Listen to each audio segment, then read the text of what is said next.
एक क्षण डोळे मिटा आणि अशी कल्पना करा, आज स्वामी तुमच्या घरी आलेत.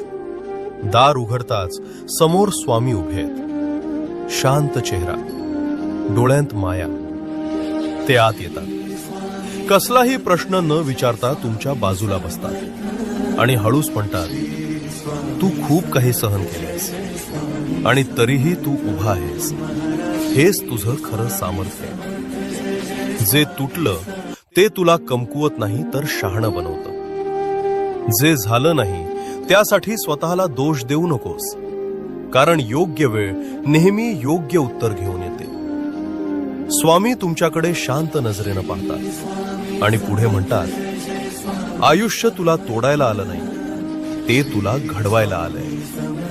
त्या एका क्षणात मन हलकं होतं, श्वास शांत होतो आणि आत कुठेतरी नवी उमेद जागी होते.